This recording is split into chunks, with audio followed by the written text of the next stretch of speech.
Shalom dan selamat pagi. Luar biasa kasih Tuhan Yesus yang selalu melingkupi kehidupan kita.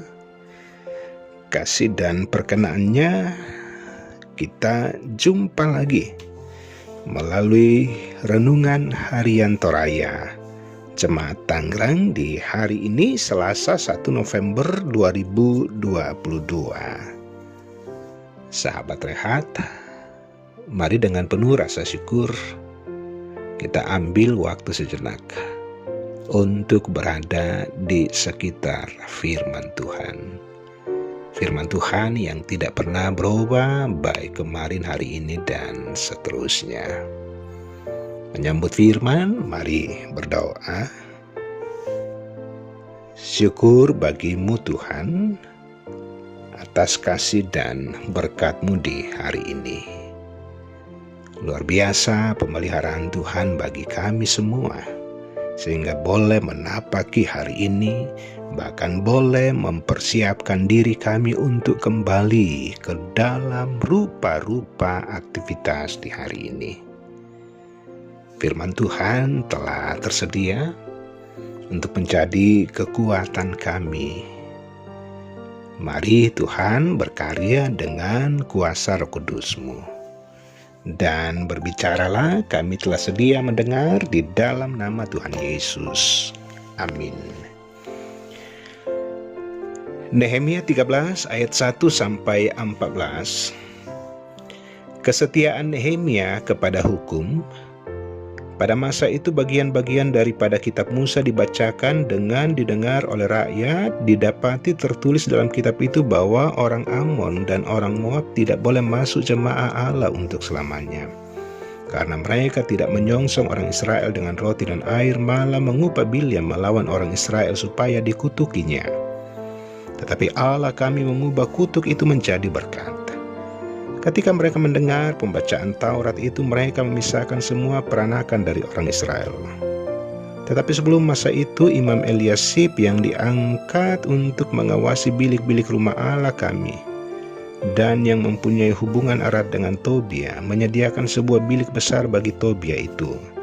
Sebelumnya orang membawa ke bilik itu korban sajian, kemenyan, perkakas-perkakas, dan persembahan persepuluhan daripada gandum, anggur, dan minyak yang menjadi hak orang Lewi, para penyanyi dan para penunggu pintu gerbang, dan persembahan khusus bagi para imam. Ketika peristiwa itu terjadi, aku tidak ada di Yerusalem, karena pada tahun ke-32 pemerintahan Artasasta, Raja Babel, aku pergi menghadap raja. Tetapi sesudah beberapa waktu aku minta izin dari raja untuk pergi. Lalu aku tiba di Yerusalem dan melihat kejahatan yang dibuat Eliasib untuk keuntungan Tobia, sebab bagi Tobia ini telah disediakannya sebuah bilik di pelataran rumah Allah. Aku menjadi sangat kesal, lalu kulempar semua perabot rumah Tobia keluar bilik itu. Kemudian kusuruh tahirkan bilik itu. Sesudah itu kubawa kembali ke sana perkakas-perkakas rumah Allah, korban sajian dan kemenyan. Juga kudapati bahwa sumbangan-sumbangan bagi orang-orang Lewi tidak pernah diberikan, sehingga orang-orang Lewi dan para penyanyi yang bertugas masing-masing lari ke ladangnya. Aku menyesali para penguasa. Kata aku, mengapa rumah Allah dibiarkan begitu saja? Lalu kukumpulkan orang-orang Lewi itu dan kukembalikan pada tempatnya. Maka seluruh orang Yehuda membawa lagi persembahan persepuluhan daripada gandum, anggur, dan minyak ke perbendaharaan. Sebagai pengawas-pengawas perbendaharaan, kuangkat Imam Selemnya dan Sadok, seorang ahli kitab, dan Pedaya, seorang Lewi, sedang Hanan bin Sakur bin Matanya diperbantukan kepada mereka. Karena orang-orang itu dianggap setia, mereka diserahi tugas untuk mengurus pembagian kepada saudara-saudara mereka. Ya Allahku, ingatlah kepadaku karena hal itu, dan janganlah hapuskan segala perbuatan bakti yang telah kulakukan terhadap rumah Allahku dan segala pelayanan di dalamnya. Amin. Tema di hari ini, ya Allahku, ingatlah kepadaku. Sahabat rehat, bagaimana sikap kita jika menyaksikan persekongkolan jahat antara oknum pendeta dan oknum penguasa? Mungkin ada yang diam karena akrab dengan salah satu oknum. serta mungkin ada yang pergi menjauh dan tidak mau ambil pusing, serta mungkin ada yang menunjukkan sikap tegas menolak kejahatan persekongkolan itu. Tampak bahwa penyalahgunaan relasi kekuasaan antara Imam Eliasib dan Tobia dipakai untuk menguntungkan kelompok mereka saja. Apa yang dilakukan Nehemia? Nehemia tidak diam dan tidak menghindar. Justru ia marah melihat simbol kekudusan Allah dicemari dengan praktek kolusi. Perikop ini menyoroti oknum imam dan oknum pemerintah, bahkan kita semua yang mencoba menyalahgunakan wewenang demi keuntungan pribadi atau keuntungan kelompok sendiri.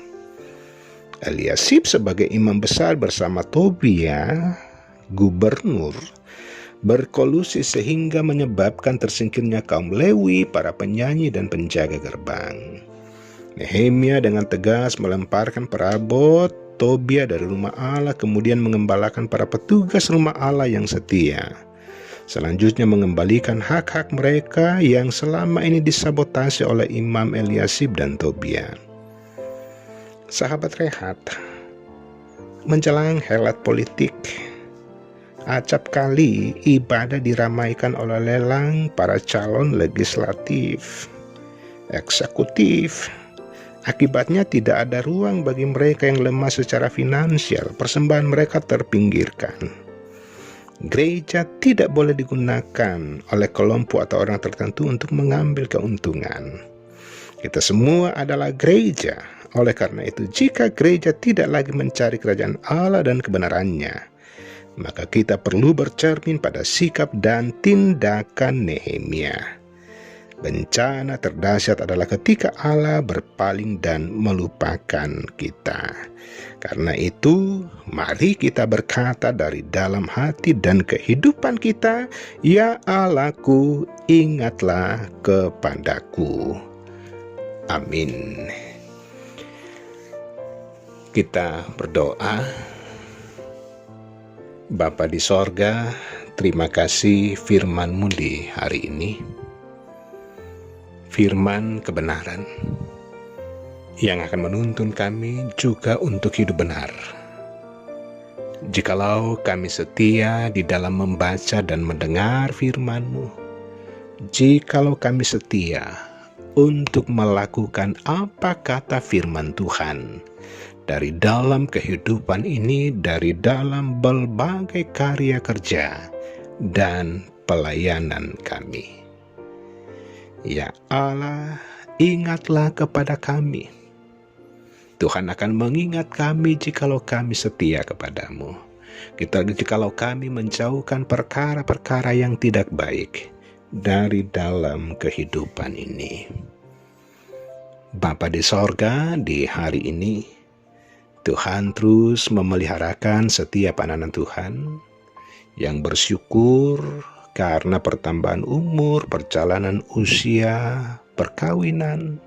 Bersyukur karena berkat-berkat Tuhan, karena anak-anak, pekerjaan, dan ada begitu banyak hal yang menggerakkan kami untuk senantiasa bersyukur dalam segala hal kepadamu. Tuhan terus mengasihi anak-anak Tuhan yang lemah, karena banyaknya persoalan kehidupan, karena sakit penyakit, dan relasi-relasi yang terkadang bermasalah dengan sesama kami. Bapa di sorga, di sepanjang hari ini tentunya dengan rencana-rencana yang baru, biarlah Tuhan saja yang memberkati kehidupan kami. Bapa, terpujilah Engkau, ini kehidupan kami. Ampuni segala dosa dan kesalahan kami di dalam nama Tuhan Yesus. Amin. Sahabat Rehat, demikian sapaan firman Tuhan di hari ini. Tuhan Yesus memberkati.